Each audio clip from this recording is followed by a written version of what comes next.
Here we go. Hi. Hello. So you look lovely today. Thanks, love. Thank you. You look very handsome. Oh, thank you.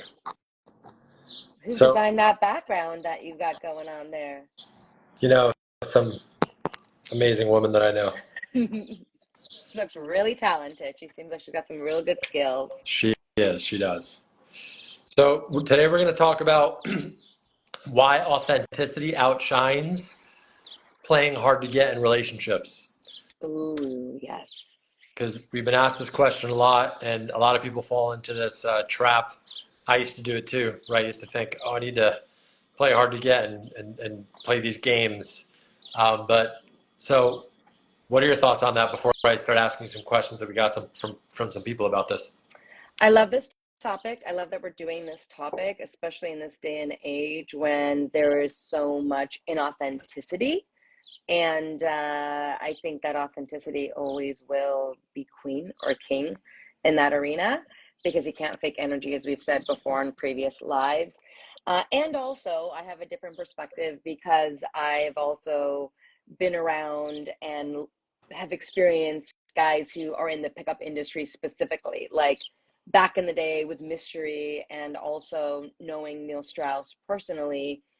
I know multiple sides to like the game and trying to impress and the strategies from the like king of game himself, Neil Strauss, and being a friend of Neil and having the insight on what worked, what didn't work, and actually where the root of that's coming from, which he admits publicly was all from actually an insecure place. Mhm. So I'm excited about this topic. I love this topic. We're going to just give you all just a little taste of this.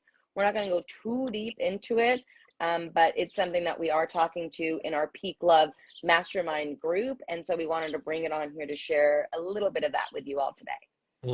Absolutely. So the first question we have is what's the difference between playing hard to get and being authentic in a relationship? Go ahead. I want to hear from you. Um, so I'd say, well, being authentic is really, it's funny how I remember when I made this shift and it was hard until it wasn't. It's actually not that hard to make the shift. It's really just as simple as being yourself, but getting rid of the story of like, I shouldn't be myself or I need to act a certain way, I need to be a certain way. But it was really relieving when I worked with my coach on this. He's like, dude, like, why don't you just say what you want to say and be who you want to be and act the way you want to act? And obviously, there's a balance to this, right? You're not going to be disrespectful. You're not going to be like, just yeah, have no manners. But it is being honest and true with who you are, first with yourself, and then with the other Yeah. people, right? Mm, So and then when you start to do that, when you show up that way, and not just in dating and like loving intimate relationships, it's also with friends and work relationships as well, clients as well. Just being straight up, honest, authentic, genuine, and telling people like what you're feeling in the moment. Most people, one, don't know what they want, or two, how to express what they want, yes. because they feel, and also if they do, they feel people are going to be like not like what they say, or they're not good. They mind read. I tell people they mind read of like what the other person might think, or what the other person might say, or how it's not going to work out. And it might not always go the way you want it to, but step one is literally putting your stuff on the table and then them also putting their stuff on the table too. Mm, mm, I love this. And I agree with you. And what I'd love to add again, which is a little bit of a nuanced piece here, is that when we're actually being authentic, like you said, you've got to know what it is that you want. And when you don't know what you want, you're wearing all kinds of masks and fishing to see, is this what I want based on the reaction of the other person? Which Yeah. doesn't mean you're actually being authentic on what you want. And I feel like when you choose to be authentic versus like, and when we say playing hard to get, there's a game that's being played here. It's playing hard to get. It doesn't mean that you actually have a high standard and therefore someone to elevate and meet you in a high level and a high standard of your life, which means, whoa, I got to actually genuinely step up my game to get with this person who's a little bit more out of my league, whether they're male or female, or that job role that's a little bit higher out of my league. Well, then I need to step up and bring more of my power authentically to rise to meet that new standard and bar. Very different than playing hard to get, right? Which again is not you being authentic, but when you do choose to be authentic, there's also a confronting part unexpectedly that happens of, are you actually being authentic, as you said, and bringing your best self forward? What you said was really powerful, and I want to highlight that for people who are listening, is that authentic doesn't mean be totally, and I'm all about unabashed, but it doesn't mean being mean or rude or bringing all sides to the table and throwing it all at the other person to be like, what do you think of all these sides of me now? Right? And then that could be a self-sabotaging mechanism to reinforce the story that you're not lovable or that you're not accepted, right? So notice there's also, again, a difference, and I love that you brought it up, of like, to be authentic means you've got to really tune in and make a conscious decision in every choice point. Which part of yourself are you going to bring forward? The part of yourself that's empowered, or the part of yourself that's disempowered, right? Mm. Woof. That's really an evolutionary invitation. Yeah, I love that. Yep. And I love it. It goes back to what you said, right? Where's it coming from? And is it the need for external validation or insecurity, which is why you would play hard to get? And again, I've done this in the past too, and it was the same thing, right? I didn't think I was good enough, and I felt like I needed the other person's approval, and I needed to like be have them want me, right? And like play that game. So that's great. Next question is, what are some practical tips for being more authentic when dating or in a relationship? Because this all happens in a relationship too, especially in the early stages as well. What Yeah. are some practical tips around that to be more authentic? Well, being honest with, Michael Jackson had it so right. Whatever you think about him, it's like being real with the man or the woman in the mirror. Starting with being authentic means being authentic with yourself, being really real with yourself, real talk about what's going on. And I would say starting to give yourself the permission to, number one real step would be being curious. Curiosity is like such an amazing super tool and superpower, especially in relationship. Be curious.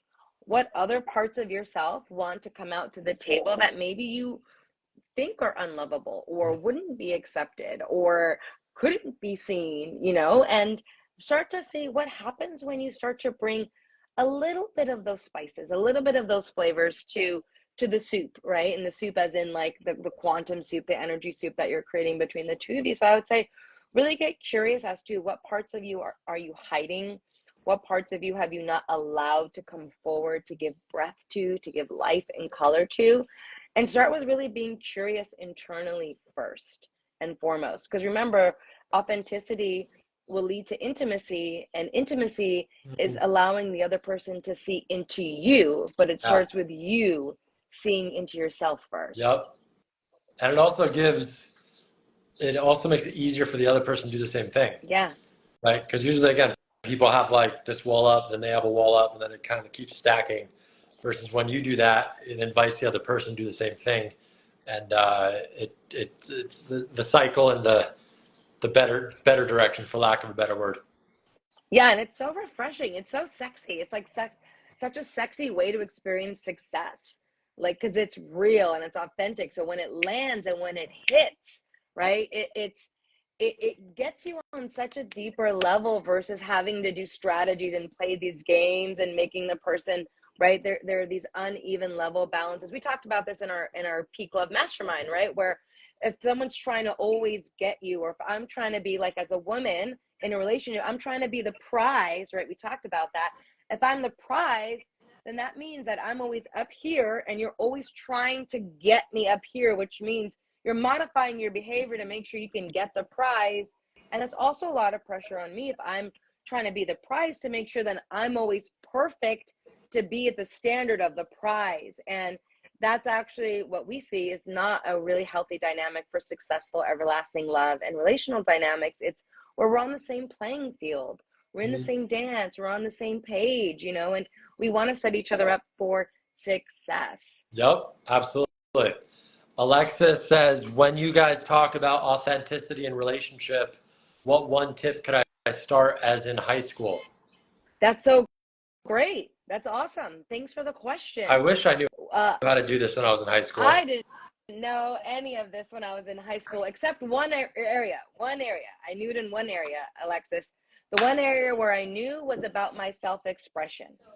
So a simple way in high school could be with your clothes or fashion, which seems silly, right? But when people are wearing the normal things, do you feel confident to wear a burst of color or a hat, right? For me, it was with dance. So being authentic with letting myself dance my own dance and march to my own beat. And authenticity starts with taking a bold decision, and usually a daring decision, to don't just follow what everyone else is doing in high school, but follow what really lights you up, even if everyone else isn't doing it, right? And so that's what I would say would be one really great step. And yeah, and a simple thing in high school would be like, look in the mirror, like do something. We do mirror work every day, Naeem and I, and it's one of my favorite go-to super tool practices. I can share it with you if you want to send me a DM. I'll share you a free gift.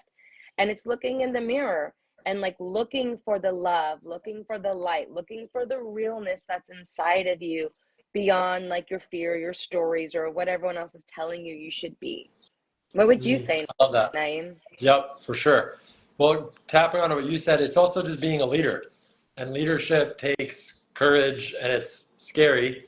But again, when you do that, the cool thing is you give other people that gift too. And they're like, oh, cool. Like Josephina's doing that. I'm going to do that too, right? So, and that's the fun part, right? When you jump off a cliff or go skydiving, it's scary, obviously, in the beginning. But once you build that habit and you do it more and more, you build the muscle and you get to pave that way for other people as well. So, but I love that you're asking that question about it in high school because I know in high That's school great. sometimes it can be challenging, right? So um, I'd say one being put yourself around people that are going to support you, right? Because Yes. you spend time in the who you become. So I definitely do that, and I wouldn't. And then same thing as you said, right? I feel like what are those like little bursts of energy or light or spark that really like bring me energy and bring me life, and make sure to kind of follow those breadcrumbs. Yeah, I call it your inner sparkle. And what you're talking about is something that I had coined a term called the sparkle effect. And it's literally leaving a little bit of that sparkle and magic wherever you go. But it starts with us first activating that sparkle within us, or in the men, the spark within yourselves, and really just doing what lights you up. It's contagious. And you'll, like you said, you'll be so surprised at how you become an invitation and a leader for others to start to walk their own path and feel like, wow, okay, this is a little bit less scary, and that we can have diversity, and diversity is beautiful, and it makes life so enriching. And especially in a world of so much, social media filter and sameness, dare to be different. Mm. Dare to be different. Yep. And I think one thing before we got to jump is authenticity. Authenticity is the sexiest thing, or one of the sexiest things about a person. The thing that I find so sexy about Josephina that got me so attracted to her is that she's so authentic with herself and she's so real and raw, and you could feel it. Like Mm-hmm. you can't fake this, right? Like you could feel the congruency and the alignment in a human being, which is what people are attracted to. And again, not just in an intimate relationship, that's what people are attracted to. If you look at anybody in the world that's making an impact, Elon Musk, Tony Robbins, like whoever you think is making an impact, they're authentically being themselves. And there's a really cool quote where it's Naeem like, Mahmood, Naeem, authentically himself. Naeem Mahmood. And there's a quote where it's like, there's nobody in the world that could be authentically you as much as you can yourself, right? I didn't say it the right way. But the point Yes. is, if you don't try to be like anybody else, try to be 100% like you. And that's the sexiest thing you could be and do. And it'll start magnetizing things to you instead of most people are always looking to go out to get things from the external world. This is where things come to you. And it's more about what you're creating internally. And then it's reversing that cycle. Yeah, it's going from chasing to magnetizing or attracting, right? And that's really the big difference. And whether you want to call it sexy in like a romantic way, or you want to call it attraction, one of the most attractive peoples, and you can really simply look at the people that you feel the most drawn to, there's attractive qualities about them beyond the superficial or the Botox or the clothing.